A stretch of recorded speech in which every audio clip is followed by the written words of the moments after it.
All right. Hello, citizens of the Nigelverse. It's Nigel here once again, and this is going to be another wrestling match review. So, this year, SummerSlam might have come and gone already. It feels like every year they're doing SummerSlam earlier and earlier each year. Like in 2022, it's just straight up in the month of July. I'm sure that's probably not the first time that's happened. I'll have to look into other times that's happened. But nevertheless, SummerSlam may have come and gone this year already. But we're still in the month of August, and I still want to look at some SummerSlam matches. I am kind of late to the party, but hopefully the biggest party of the summer is still going on. Well, like I said, happened already, but you know what I mean. But why not look at a match from someone who just retired versus someone who was retired for quite some time? So this should be interesting. I'm talking about Brock Lesnar versus CM Punk at SummerSlam 2013. Now, of course, as always, I'm not professional wrestling viewer, analyst, or anything like that. Just a man who enjoys a good time, and I had a very good time with this match. The Beast versus the Best. Without further ado, we're gonna get right into it. Now, if you've seen these reviews of mine before, you kind of already know this works, or at least you have an idea of how this works. However, if you haven't, I'm gonna be talking about what I liked and disliked about the match. In terms of how we got here, this in a way, hey, and this was kind of the story throughout the year when it comes to this. The story is less about CM Punk versus Brock Lesnar, or it very much is still CM Punk versus Brock Lesnar, but the story, hey, and this was kind of how it was for a little bit, especially in 2013. And I think pretty much for like the rest of 2013, if not most of the rest of 2013, is essentially CM Punk versus Paul Heyman. Now, CM Punk was heel at this time. I'm at least for a time, I should say. He had Paul Heyman as his manager, and Punk was WWE champion, and he lost the championship to The Rock earlier in the year. He lost to The Undertaker at WrestleMania. Eventually, Punk told Heyman he didn't want him to be in his business as much, so Heyman pretty much took that as a breakup, like you do. So Heyman and Punk essentially split from each other, and let me make sure. Or have this correct. Yes. So, CM Punk and Paul Heyman kind of have this rift going on. Heyman ends up costing Punk the Money in the Bank ladder match for the W Championship. That briefcase that is.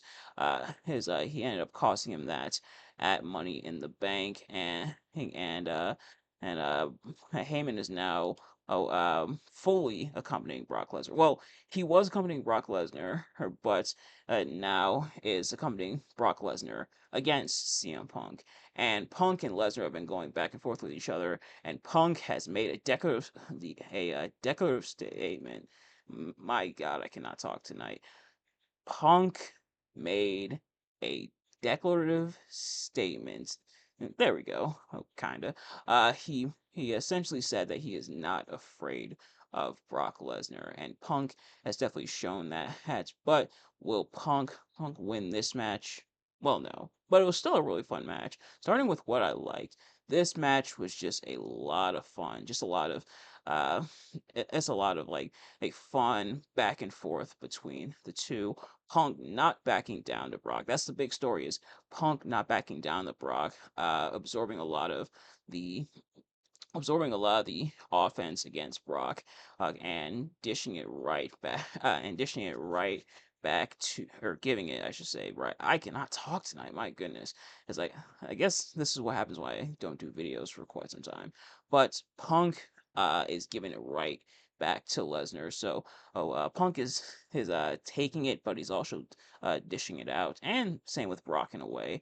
And this match is essentially the wrestling equivalent of Hulk versus Wolverine. And I'm not just saying that because of CM Punk's Hugh Jackman Wolverine chops that he's got going on, his Hugh Jackman beard he has around this time.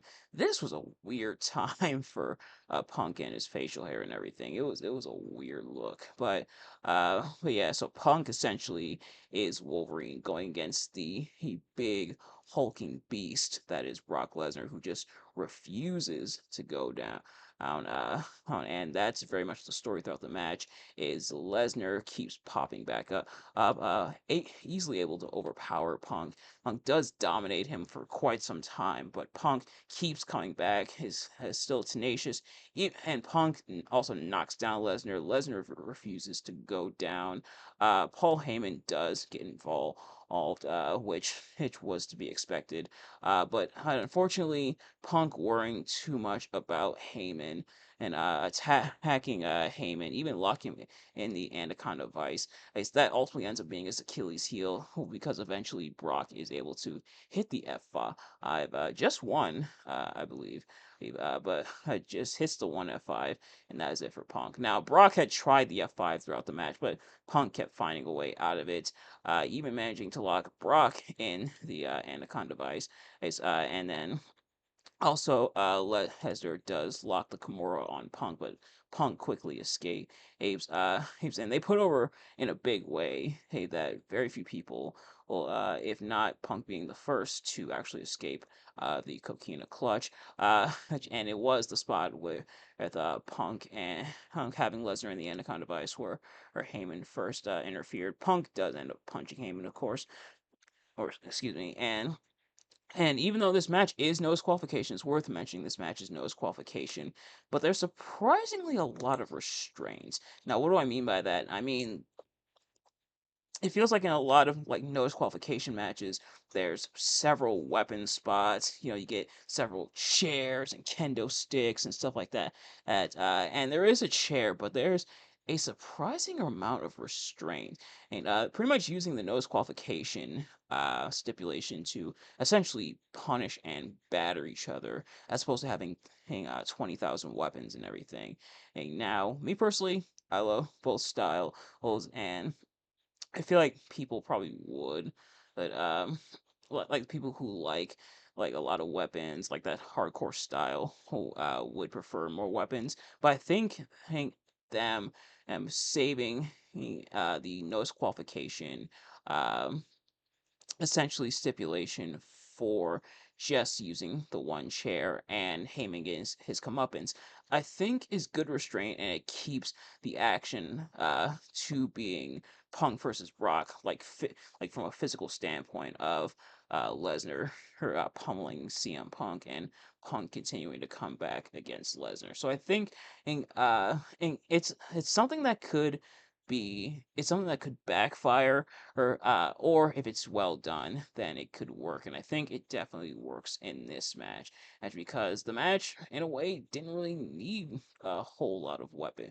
And it's like I said, I have no problem with weapon, and but having it's kind of like how uh those early ladder matches, especially like Shawn versus Razor or like Triple H versus The Raw, didn't have like a bit like a bajillion ladders and like several ladder spots. Instead, they kept the physicality mainly between them and used the ladder when necessary, especially to win the match. And that was also the era before they had a lot of ladders. So you just had the one ladder. If you broke it, well, you're SOL. But I kind of equate that to this situation, and I think it works perfectly. Now, like I said, we knew.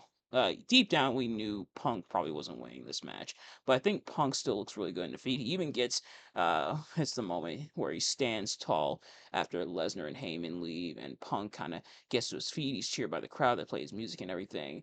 So Punk, I think, still looks really good in defeats. I don't think people would have been mad if Punk beat Lesnar here, but I think deep down we knew Punk wasn't beating Lesnar. But look he still manages to look really strong throughout the match, and so the loss doesn't really sting as much. It stings a little bit, but it doesn't really sting as much, and I think that's definitely a good thing. And I guess if I had to find something and to dislike, like thankfully there's not too much Heyman interference, but there is a decent amount of it. They don't go super insane with it. But if you're not a big fan of interference like that, then I guess that can grate you. And I guess the aforementioned dilemma of not a whole lot of weapons. But it works in the match's favor, but if you're someone who likes a lot of like weapon spots and everything, yeah, you're not, especially in like a no disqualification match, like a no holds barred match, yeah, you're not really gonna find it here. But ladies and gentlemen, that's going to do it for this review. Thank you all so much for watching. I hope you enjoyed. If you did, please do me a favor, like, comment, subscribe, share with your friends, turn on those post notifications. Every single time I upload a video, so you never miss an upload. And we are going to be very busy when it comes to uploads this week, so stay tuned for that. Let me know in the comment section below your thoughts on this match, my review of the match. If you like the match, if you like my review of the match, let me know. Thank you all so much for watching. I will see you guys later. Peace.